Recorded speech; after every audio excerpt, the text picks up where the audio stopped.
नमस्कार दोस्तों, तनाव प्रबंधन की जो है हमारी श्रृंखला चल रही है। इस श्रृंखला में आज हम चैप्टर नंबर 4 को डिस्कस करेंगे, जहां हमारे चैप्टर का नाम होगा कि तनाव का हम पर क्या प्रभाव पड़ता है।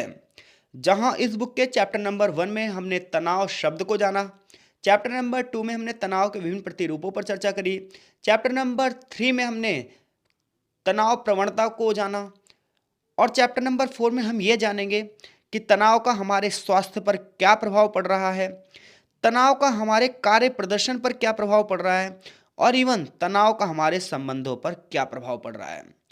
तो अगर चीज़ें आपको अच्छे से समझ में आ रही हैं तो कमेंट बॉक्स में अपनी प्रतिक्रिया जरूर दीजिए और हमारे चैनल से जरूर जुड़िए। तो चलिए शुरू करें। इससे पहले तनाव के प्रभाव पर, उससे पहले कुछ एग्जाम्पल से इसके बारे में और अच्छे से जानें। एक लड़का है समीर। इसके माता पिता को हमेशा उससे बहुत उम्मीदें रहती थी। हर किसी के माता पिता को उससे उम्मीदें रहती हैं। वो चाहता था, उसके माता पिता चाहते थे कि वो एक आईएएस अधिकारी बने। लेकिन समीर तो समीर ही ठहरा। उसकी जो रुचि थी वो थी संगीत में। यानी कि समीर की रुचि संगीत में है और समीर के माता पिता की रुचि है कि वो आईएएस बने। फाइनली माता पिता का दबाव उस पर बढ़ा और आईएएस की परीक्षा की तैयारी उसने शुरू कर दी। उसने बहुत कोशिश करी, बहुत मेहनत करी, लेकिन वो जल्दी थक जाता था, नींद उसे नहीं आती थी, भूख नहीं लगती थी, जल्दी जल्दी बीमार पड़ने लगा। जब चिकित्सक के पास पहुंचा, डॉक्टर के पास वो पहुंचा, तो डॉक्टरों को इसका कोई कारण नहीं मिला। और बाद में जब उन्हें मनोवैज्ञानिक से परामर्श लिया तो पता चला इसका कारण था तनाव। तो तनाव का उसके स्वास्थ्य पर इतना बुरा प्रभाव पड़ा कि वो उसकी शरीर की एफिशिएंसी घट गई। वो जल्दी जल्दी थकने लगा, उसको नींद बिल्कुल नहीं आने लगी और भूख भी नहीं लगने लगी। परिणाम ये हुआ कि उसका इम्यूनिटी सिस्टम ढह गया और वो जल्दी जल्दी बीमार पड़ने लगा। ऐसे ही एक एग्जाम्पल टिस्का का दिया है। टिस्का अपनी ऑर्गेनाइजेशन में डिप्टी डायरेक्टर के पद पर है और इस पद पर उसे प्रमोशन मिला है। प्रमोशन के बाद वो बहुत खुश है, लेकिन जब प्रमोशन मिला तो नई जिम्मेदारियां और काम भी ज़्यादा मिला।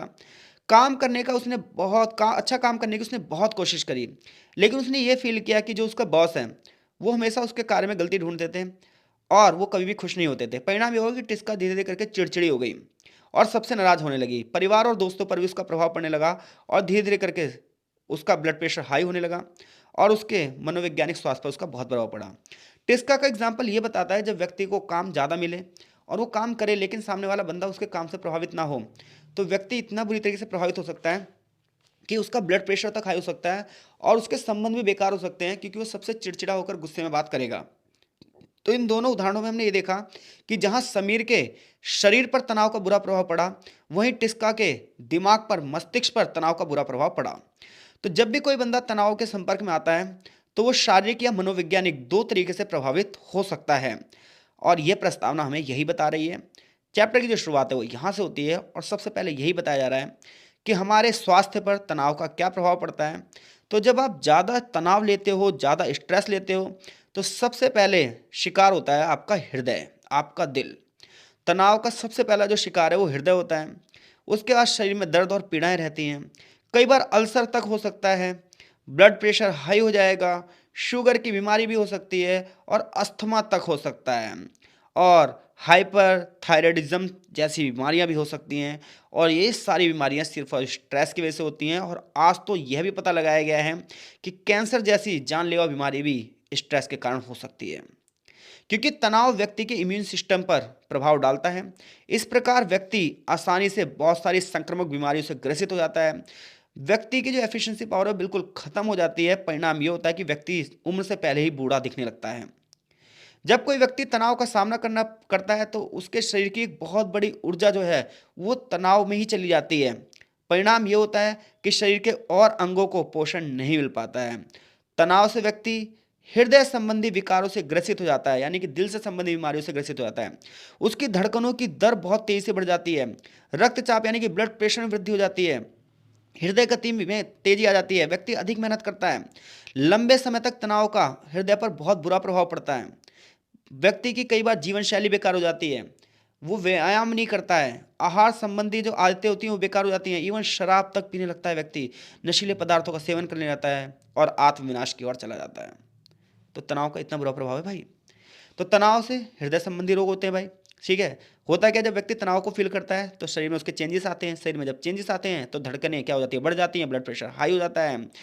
हृदय की गति बढ़ जाती है, व्यक्ति मेहनत करता है, लंबे समय तक स्ट्रेस में रहता है, तो बहुत सारे विकार अपने आप आ जाते हैं। उसकी जीवन शैली प्रभावित होती है, डेली रूटीन प्रभावित होता है, खाने पीने की आदतें बेकार हो जाती हैं, शराब और नशीले पदार्थों का सेवन करने लगता है व्यक्ति।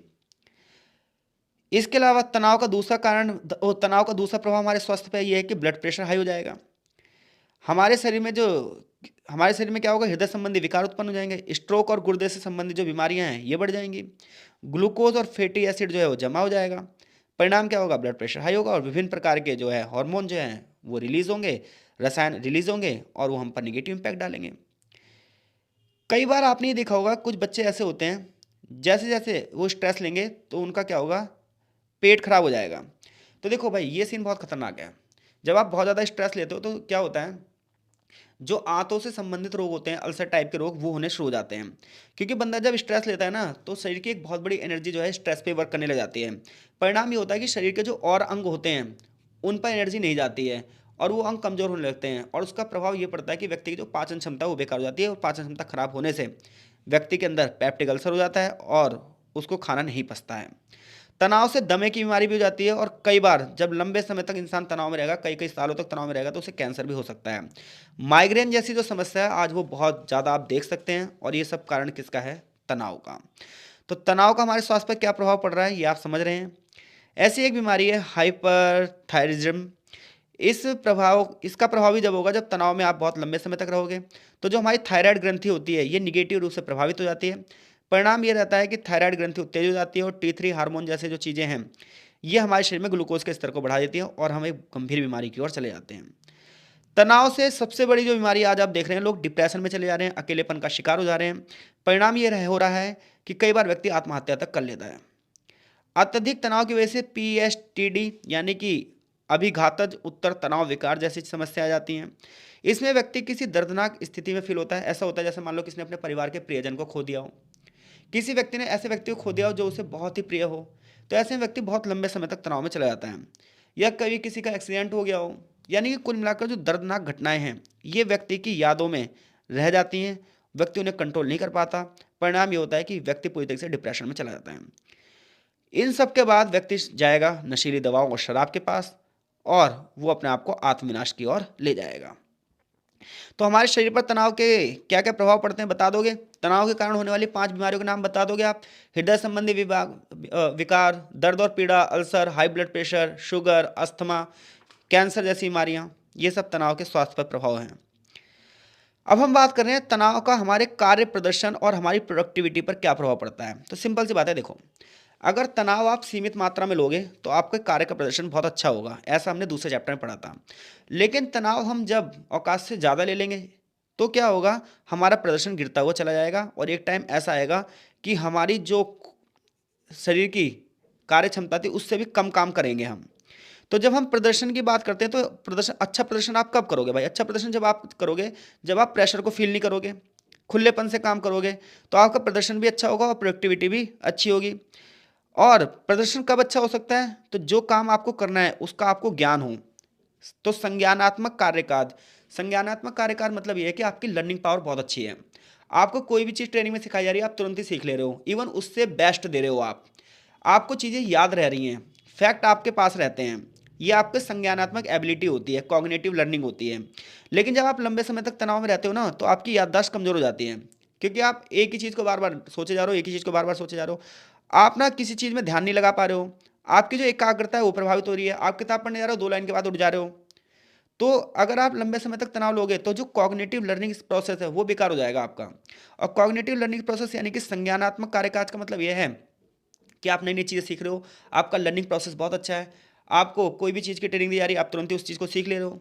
लेकिन आप लंबे समय तक तनाव में हो तो आपकी ये चीज़ प्रभावित होगी, याददाश्त कमज़ोर हो जाएगी, ध्यान लगेगा नहीं, एकाग्रता प्रभावित होगी, भूलने की बीमारी हो जाएगी आपको, ऑर्गेनाइजेशन में आपका पद बेकार हो जाएगा, निर्णय अच्छे नहीं ले पाओगे, हमेशा एक ही चीज़ के बारे में सोचते रहोगे, और परिणाम ये होगा आप निराशावादी हो जाओगे, डिप्रेशन में चले जाओगे।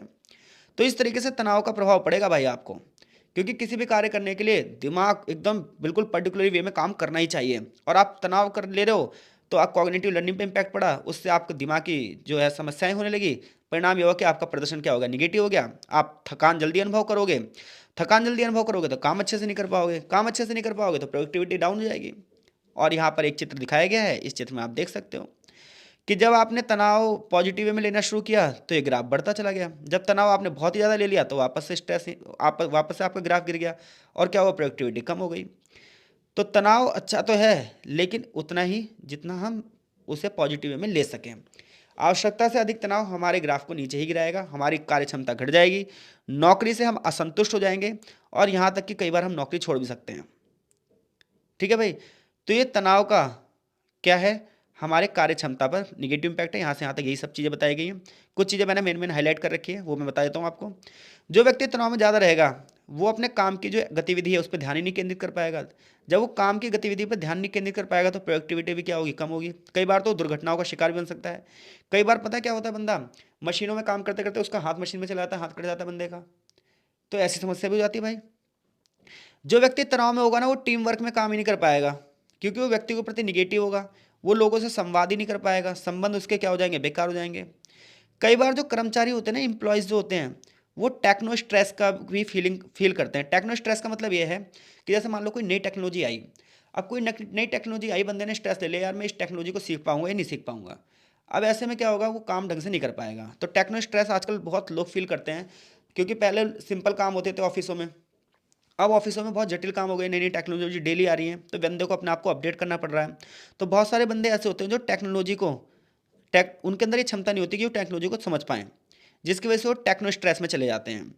ऐसे ही एक नया वर्ड आया आजकल, बर्नआउट। बर्नआउट का मतलब ये होता है कि बंदा बहुत लंबे समय तक जब तनाव में रहता है तो एक टाइम ऐसा आता है कि तनाव को फील ही नहीं करता। जब बंदा तनाव को फील नहीं करता ना, तो बंदा पता क्या होता है, इमोशनल लेस हो जाता है। अब उसमें उस हमेशा थकावट ही रहेगी, वो हमेशा विचलित ही रहेगा, अपने आप को दूसरों से नीचे ही समझेगा, और परिणाम ये होगा कि उसके स्वास्थ्य पर बुरा प्रभाव पड़ेगा, हाई ब्लड प्रेशर हो जाएगा, अल्सर, हृदय की समस्या उसे रहेगी। तो ये होता है बर्नआउट। बर्नआउट में बंदा अपने आप को दूसरों से नीचे ही समझता है। तो तनाव का हमारे कार्यों पर क्या प्रभाव पड़ता है, तो तनाव का हमारे कार्य पर यह प्रभाव पड़ता है कि हमारी याददाश्त कमजोर हो सकती है, हम ध्यान नहीं लगाएंगे एक जगह, एकाग्रता नहीं लगाएंगे, दुर्घटना होने की संभावना रहेगी, हमेशा थका थका महसूस करेंगे, दिमाग उतनी तेजी से वर्क नहीं करेगा जितनी तेजी से करना चाहिए, टीम वर्क की भावना नहीं होगी, टेक्नो स्ट्रेस हो जाएगा, यानी कि टेक्नोलॉजी को नहीं सीख पाएंगे, और कई बार बर्नआउट यानी कि दूसरों की नज़रों से अपने आप को नीचा समझेंगे और हमेशा सोचेंगे कि हम ये काम कर ही नहीं पाएंगे। अब हम बात करें कि हमारे रिलेशन पर स्ट्रेस का क्या प्रभाव पड़ता है। अब सिंपल सी बात है, देखो भाई, कोई बंदा स्ट्रेस में तो उसका स्वभाव चिड़चिड़ा होगा, स्वभाव अगर चिड़चिड़ा है तो दूसरों पर गुस्सा निकालेगा, दूसरों पर गुस्सा निकालेगा तो सामने वाला बंदा प्यार ही नहीं देगा उसे, बंदा अकेलेपन के शिकार में चला जाएगा और हर जगह उसके संबंध खराब हो जाएंगे। तो व्यक्ति की अगर हम बात करें तो हर एक व्यक्ति एक दूसरे पर डिपेंड होता है। हम अलग होकर कभी कोई कार्य नहीं कर सकते, समाज में जीते हैं, समाज में मरते हैं, हमारी सारी एक्टिविटी एक दूसरे के लिए होती है, और हमारे बहुत सारे रिलेशन होते हैं, और इस रिलेशन पर तनाव एकदम से घातक रूप से प्रभाव डालता है। जब एक व्यक्ति तनाव का अनुभव करता है तो वो क्या हो जाता है, चिड़चिड़ा हो जाता है, क्रोधी हो जाता है, दूसरों के रिश्ते पर इसका प्रभाव पड़ता है। तनाव से गुजरने वाला व्यक्ति अपने आप को अलग रख लेता है, अकेलेपन में जीवन जीता है। परिणाम ये होता है कि एक दिन उसका जीवन अंत की ओर चला जाता है। जो व्यक्ति तनाव लेगा वो मादक पदार्थों का सेवन करेगा, शराब, नशीली दवाओं का सेवन करेगा, और वो समाज को निगेटिव वे में प्रभावित करेगा। तनाव से कई बार संघर्ष होगा, लड़ाई होंगे, झगड़े होंगे, रिश्तों पर नकारात्मक प्रभाव पड़ेगा। जो व्यक्ति तनाव में होगा वो कुछ भी कह देगा, गलत फहमियाँ होंगी, निर्णय लेने की समस्या नहीं होगी, उसके अंदर डिसीजन मेकिंग पावर खत्म हो जाएगी। तनाव में रहने वाला व्यक्ति बहुत संवेदनशील होगा, दूसरे द्वारा कही गई बातों को जानबूझ के नाराज हो जाएगा, अनजाने में नाराज हो जाएगा, रिश्ते की भावना, रिश्ते के महत्व को नहीं समझेगा। जो रिश्ता बहुत ही ज़्यादा क्लोज होगा वो भी उसे खो देगा, क्योंकि जब बंदा तनाव में होगा तो संवाद भी नहीं कर पाएगा, यानी कि आपस में बातचीत भी नहीं कर पाएगा। वो ऐसा फील करेगा, जो वो कहना चाहता है वो कह ही नहीं पाएगा, क्योंकि वो ऐसे शब्दों का प्रयोग करेगा जो कठोर शब्द होंगे, वो ऐसी भाषा का प्रयोग करेगा जो अप्रिय भाषा होगी, और संबंधों को ठीक कभी भी कठोर और अप्रिय भाषा से नहीं किया जा सकता। इवन कई बार तो बहुत सारे लोग ऐसे होते हैं, बहुत सारे लोग कि उनके घर में नौकर होते हैं, नौकर पर गुस्सा निकाल देते हैं, नौकर छोड़ के चले आते हैं, परिवार पर गुस्सा निकालते हैं, परिवार छोड़ के चले जाता है, कई बार तलाक तक हो जाता है। ये सब किसकी वजह से होता है, स्ट्रेस से। तो अक्सर व्यक्ति अपने जीवन में तनाव से निपटने के बजाय इसे दबा लेता है, वो किसी को बताता ही नहीं उसके अंदर प्रॉब्लम क्या है। तो इसकी वजह से ना, और फिर कहता है घर वाले समझ भी नहीं रहे। तो भैया जब भी आप स्ट्रेस में हो तो उससे निपटो मत, उसे दबाओ मत, अपने पास के अपने रिलेशन में जो लोग हैं उन्हें बताओ। जब आप उन्हें बताओगे तो उन्हें आपकी सिचुएशन पता चलेगी, वो आपको सहारा दे पाएंगे। लेकिन आप उन्हें बताओगे नहीं तो आप उन्हें भी तनाव में रख दोगे, तो तनाव का अनुभव साथ वाले को भी तनाव में डाल देता है। तनाव के ये तो प्रत्यक्ष प्रभाव हो गए जो दिखते हैं, कई बार तनाव के ऐसे प्रभाव होते हैं दिखते ही नहीं है। जैसे जो बंदा तनाव को अनुभव करता है ना, उसकी जीवन शैली कभी स्वस्थ नहीं होती, वो व्यायाम नहीं करता, वो पर्याप्त नींद नहीं ले पाता, पर्याप्त खाना नहीं खा पाता, शराब और धूम्रपान पीता है। ये सब बंदे स्ट्रेस से पीड़ित होते हैं, उन्हें पता नहीं होता वो स्ट्रेस से पीड़ित हैं। वो कहते हैं नींद नहीं आ रही मुझे रात में, पता नहीं क्यों। वो कहते हैं यार मैं ना व्यायाम जिम नहीं जा पाता हूँ, पता नहीं क्यों। मुझे भूख नहीं लगती यार, मैं खाना नहीं खा पाता, पता नहीं क्यों। ये सब तनाव के ना इनडायरेक्टली प्रभाव हैं, जो पता नहीं चलता लोगों को। आजकल तनाव ना ऐसे भी हो जाता है, जाम लग गया इसकी वजह से भी तनाव हो रहा है, प्रदूषण बढ़ रहा है, जीवन की बहुत तेज गति से भग रहा है जीवन, टेक्नोलॉजी का ज़्यादा यूज़ हो रहा है, इसकी वजह से भी हमारे अंदर भाई तनाव हो जाता है। तो अगर भैया हमें स्वस्थ रहना है, जीवन अच्छे से चलाना है, रिश्तों की समस्याओं को सॉल्व करना है, जिस भी ऑर्गेनाइजेशन में हम काम कर रहे हैं वहाँ सम्मान पाना है, लगातार नई चीज़ों को अगर हमें सीखना है और अपने स्वास्थ्य को रखना है अच्छा, तो हमें सबसे पहले क्या करना होगा, स्ट्रेस को मैनेजमेंट करना होगा। और ये किताब बड़ी ज़बरदस्त है। इस किताब को आप इसलिए मत पढ़ो भाई कि आपको एग्जाम में अच्छे नंबर मिलेंगे, इस किताब को तो इसलिए पढ़ो कि आपको अच्छी लाइफ देगी। आगे चैप्टर का सारांश है, चैप्टर यहीं पर खत्म हो जाता है। आई होप सो चीज़ आपको अच्छे से समझ में आई होंगी। मिलते हैं आपसे नेक्स्ट चैप्टर में, तब तक के लिए आपका धन्यवाद।